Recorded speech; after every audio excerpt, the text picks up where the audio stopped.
Welcome to On Defense and Security, a podcast that examines domestic and international defense and military affairs. Through conversations, we will bridge the gap between academic research and policy and provide a platform for informed discussions, enabling our listeners to better understand critical issues.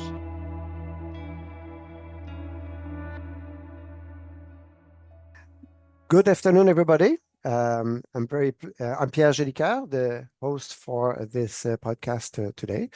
I'm very pleased to host Mr. Keir Giles.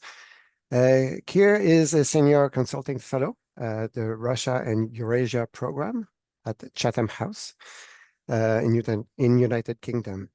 Keir has supported the Institute in its Russia-focused research since 2013.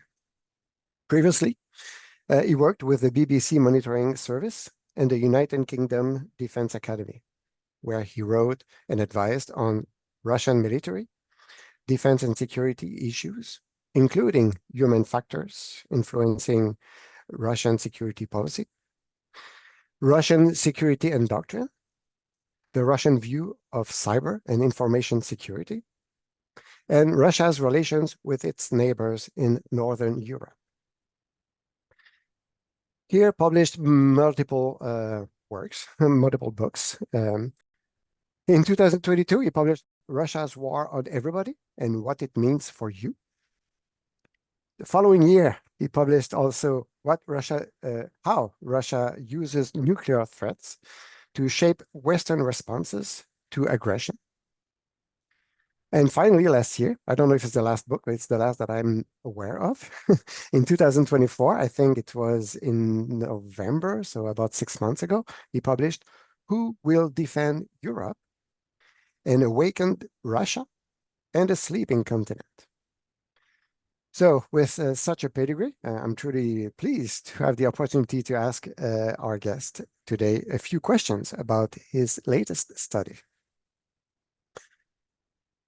Indeed, in a context where international relations are being shaken up by the arrival of President Trump for his second term, a very unorthodox president, to say the least, this book comes at an opportune time.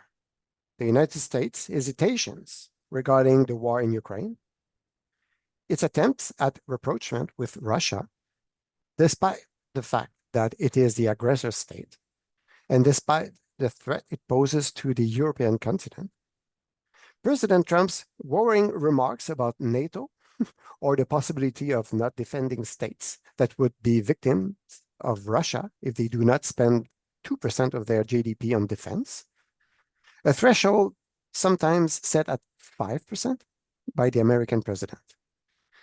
Well, in this context, the issue of European defense is entirely relevant. The latest book from Mr. Giles is an opportunity for us to revisit these questions. So, hi, Mr. Giles. Welcome to this podcast.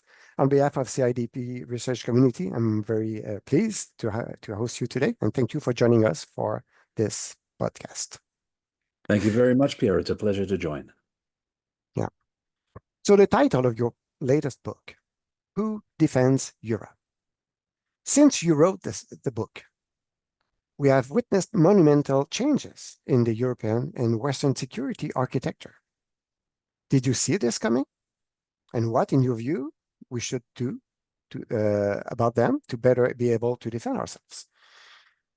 Well, yes, the book was about these changes that were coming. It was already clear when the book was being written about this time a year ago what the pressures were that were going to be in place now on European defense. There was this perfect storm coming of the three elements that make up this challenge to Europe we have at the moment. There was Russian determination to push forward. There was American withdrawal and disengagement, which was already plain before Trump arrived. And we can talk about the ways in which that was clear a little while later if you want to. And there was Western European denialism, this absolute refusal to face up to the threat and make the changes necessary to actually meet it. So a lot of the elements of the crisis that we have in Europe today were a long time brewing. In fact, so long that I had plenty of time to write a book about it. So it is sometimes we have a limited amount of patience with people who say that this has all come as a surprise. Now, the parts we were not anticipating and things that just add complicating factors to what's going on at the moment were the ways in which the new US administration has taken on other targets as well as Europe. We knew that there would be, if there was a Trump victory in the election, that there would be an attempt to foster Russia's gains towards Europe. What we weren't anticipating was the speed and the extent of damage that Trump would want to do to the United States' levers of power domestically, inside the country itself, attacking the federal government, and also, of course, picking meaningless fights with its neighbors, for example, Canada. So that's just added an extra twist and an extra distraction to what's going on in Europe. Yes, indeed. So since you're talking about Canada in a way, in your view, who will defend Canada based on similar analysis, maybe? Well, that's actually been put forward as the proposed title for the next book. People have asked me, well, will you actually cover now these other problems that have come up as a result of the Trump administration? The frank answer is things are moving way too fast to even consider doing something that takes as long to publish as a book. From week to week, we see these new spins, these new iterations of what exactly the challenge from the United States might be to its neighbors, whether it's Canada and Denmark, Mexico. When I was in Canada a couple of weeks ago, it appeared that the challenge had briefly subsided. There was no more talk from Trump of the 51st state, of the ways in which his ambition to expand US control were looking northwards. And we discussed at the time whether this was because it was completely forgotten or whether it was simply because the limited bandwidth of the current US administration had temporarily overlooked it. The lighthouse beam of this US administration's attention had moved on to other issues and would eventually come back to Canada. And so, of course, eventually it proved. Once Trump remembered that this was an issue that he'd set in motion, he returned to it with full force just immediately before the time of the election.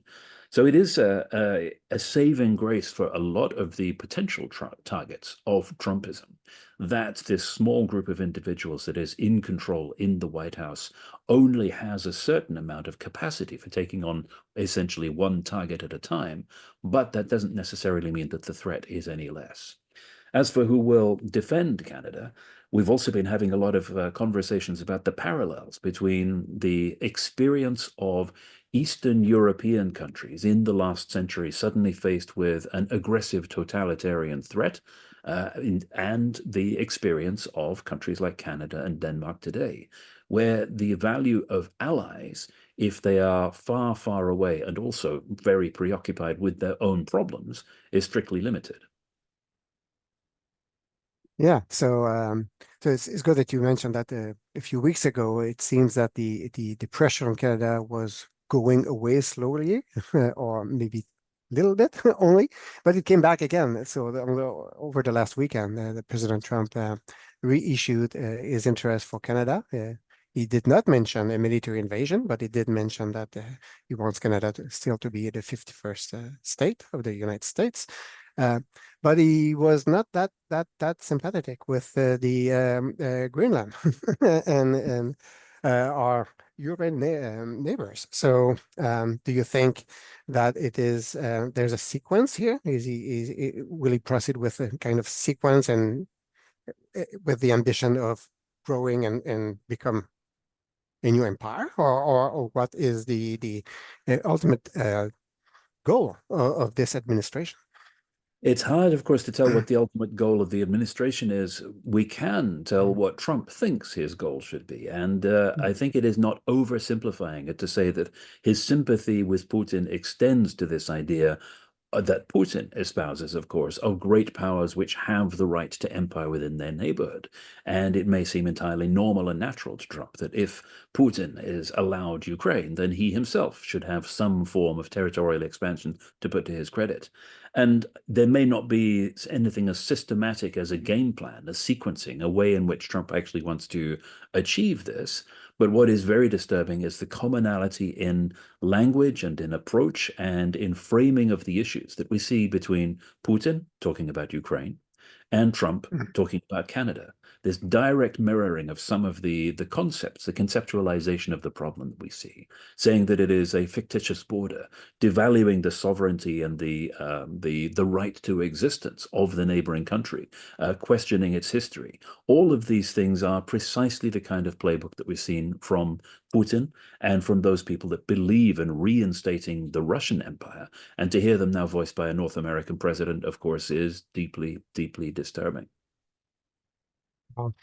So thank you for answering those questions about more Canada focus, but I know you're more an expert on Russia and European defense. So what, in your view, what are the core differences between the European and Canadian defense that, in your view, should guide Canadian defense reform, if I may ask you this type of question? Of course, yes, we have a whole new set of questions that are being posed to defense on both sides of the Atlantic. And in both cases, they may actually demand fundamental reform, not only of assumptions about where the threat is coming from, but also how to structure forces in order to address it. So it is not just the fact that Canada is now facing a potential problem from an entirely unanticipated direction, twisting the whole of security assumptions through 180 degrees and making Canada consider what if some of these threats are made good on, because it undermines and overturns every single assumption about defense for Canada around which defense policy has been built. The same problem, to a slightly lesser extent, also affects Western European militaries. Because if you take countries like, for example, the United Kingdom, for decades, their entire defense policy has been built and their entire armed forces have been structured around the assumption that they will only go to war as part of a coalition. And the founding member, the backbone member of that coalition, is going to be the United States. So if that assumption is no longer valid, then there too you have to have a complete reordering of doctrine, of strategy, of armed forces structure, of procurement even. Simply put, all of this changes absolutely everything. Now, the UK is in the last stages, we hope, of producing a strategic defense review, actually the latest in a series of strategic defense reviews, supposedly trying to assess the new threats and how exactly to respond to them. That has had a year to report since the arrival of a new Labour government here in the UK. And we sincerely hope that it is going to be a realistic look at the way the threat environment has changed during the period since that government came to power. We suspect, unfortunately, that this may not in fact be the case, or if it does come up with uncomfortable conclusions, it may not be acted on. But it is the kind of deep-rooted review and reassessment of exactly what the challenge is that actually needs to happen across the Euro-Atlantic Alliance. Interesting. So what, in your view, what benefit do you see from closer cooperation between Europe and Canada? For example, as was suggested by the former German foreign minister, if Canada joined the European Union, for example, do you see their benefits? Yes, absolutely. Closer cooperation is absolutely essential, but it is not simply a matter of a closer cooperation between Canada and Europe as the surviving members of NATO. If, for example, the United States does decide to go its own way, either formally or by withdrawing cooperation, it's actually as part of a global coalition that this needs to happen. Because what we have now is those countries that depend on and wish to uphold the rules-based international order globally faced with the challenge from autocratic powers, which previously were thinking of Russia and China. Now we need to consider also Russia, China, and under the current leadership, the United States as challengers to that international order. So those countries globally that feel that they should be able to band together to face down threats from larger neighbors and ensure that aggression is not rewarded, all have common interests in defending what is left of that rules-based international order and showing that they will stand together against attempts to do so. Now, that, of course, means that Canada has friends in upholding its status and its sovereignty, not just in Europe, but actually around the world. The coalition of the nice, the coalition of democracies, the countries that believe that it should be, there should be a joint combined effort to try to salvage what is left of international order, all will be on the side of any country that is threatened by a larger neighbor at the moment. Interesting. So, as far as we can tell at this point, how much of a shift in the European security architecture are we really seeing, in your view?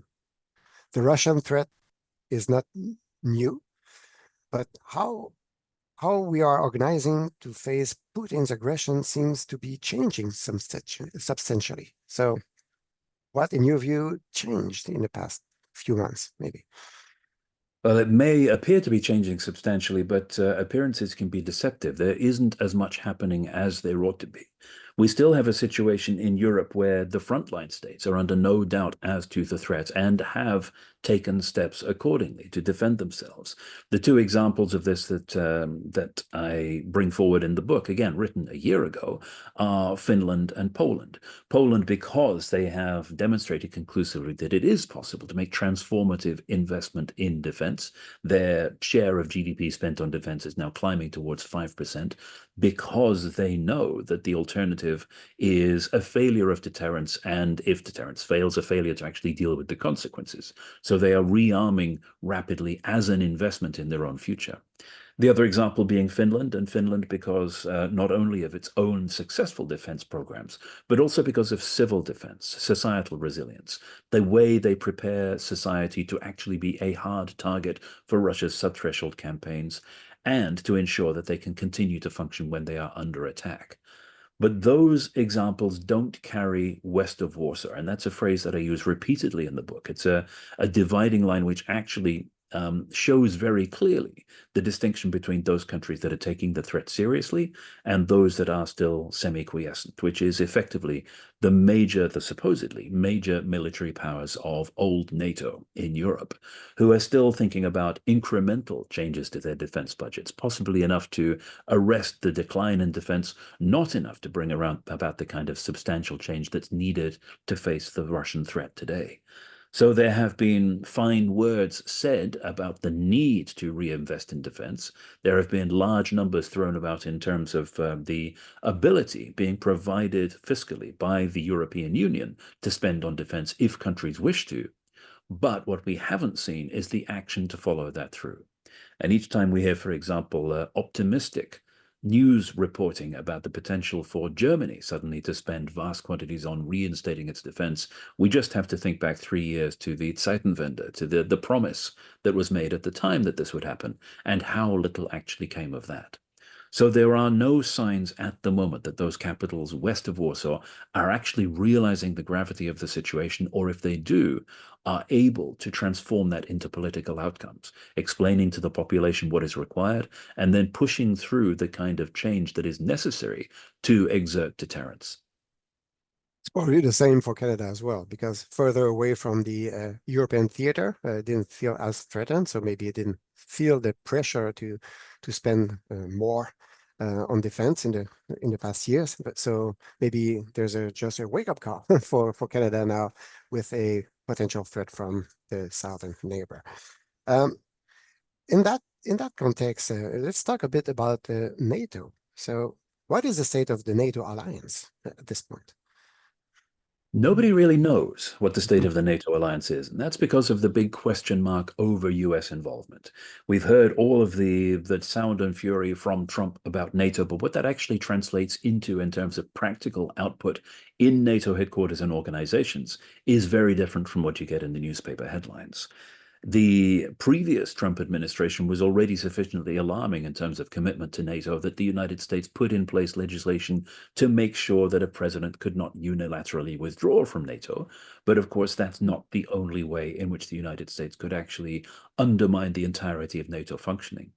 But again, perhaps as a result of this limited bandwidth, this limited attention span of the administration that we talked about before, those measures have not yet been taken. NATO has not yet been a target. There hasn't yet been this wholesale withdrawal of US forces from Europe that has been promised for so long. So in so many cases, US functions around the world seem to be continuing sometimes in zombie mode. They've been bereft of the brain of the leadership, but they haven't yet been killed off, withdrawn altogether. So for the time being, it seems that NATO remains, to all intents and purposes, fully functional, as does the US commitment to Europe, simply because that has not yet been changed. But we've seen the speed with which the US administration can move when it fixes upon a target. So this should not be any reason for complacency by those European allies and by Canada when they're looking to its own interests. So why, in your view, has the United Kingdom been so reluctant in criticizing Trump's claims to make Canada one additional state of the United States? Yes, it has been a shameful moment for people within the United Kingdom who have every sympathy with Canada and then disgusted by the performance of their own prime minister in terms of pandering to Trump, as so many other Western leaders have done. And that's even among people who understand why this is happening. There's been a calculation by Western European leaders and by President Zelensky of Ukraine that whatever the situation with Trump is, they have to play along with it to keep the Americans on side for as long as they possibly can, because no alternative is actually currently available. So that means after the disastrous experience of President Zelensky trying to introduce reality into the conversation with Trump at the end of February, and as a result being thrown out of the Oval Office, that means you've seen a campaign of smarm, of schmoozing, of playing along and smiling nicely when you hear ridiculous things coming from Trump, as opposed to standing up to them robustly. And that, of course, creates a context in which those countries, those individuals, those leaders that do stand up to Trump and get positive results off the back of that, stand out from the pack and actually stand out as leadership figures. And the way in which Mark Carney has drawn a line in the sand and said this is unacceptable behavior, stood up to it, is actually gathering admiration from not just Europe, but actually around the world, because it demonstrates the way in which interests have to be defended against the alternative reality that Trump is creating. One of the things I called for in the book, Who Will Defend Europe, is new leadership for Europe, as I was writing at the time, because the United Kingdom had not stepped up to the task, because new leaders seemed to think they might be emerging from Eastern Europe, but had not yet. I think we now need to add another candidacy into that mix. I think we also need to look to Canada for that kind of moral leadership in dealing with the world's new situation, because let's be frank, Keir Starmer is no Churchill. Good remark, indeed. What in the state of the Commonwealth, given the British reluctance to respond to the US threats of annexing Canada? So well, I'm no constitutional lawyer, but to me it seems there is a very big difference between what the Commonwealth can do and what the United Kingdom can do. And in a way that you might say is the difference between what the Prime Minister of the United Kingdom has utterly failed to do and what the King of the United Kingdom and Canada might be able to do independently. There's a kind of parallel situation there.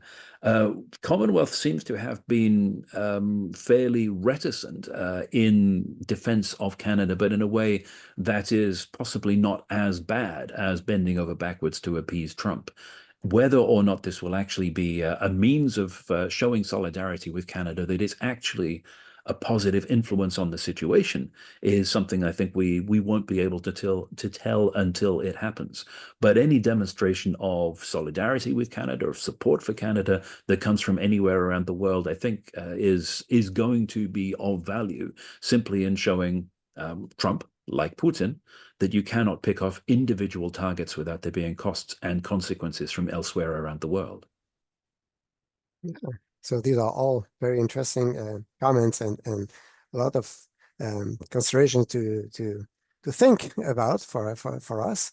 And I would like to, on behalf of the CIDP and the research community around here, thank you for taking the time to share with us, some comments and your thinking about, security architecture, the defense of Europe, and the defense of Canada in the context of challenging time for international relations these days.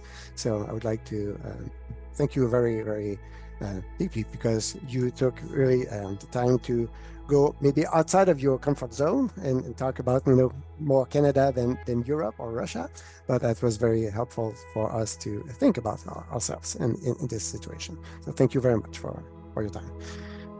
Thank you, Pierre. It's been a pleasure.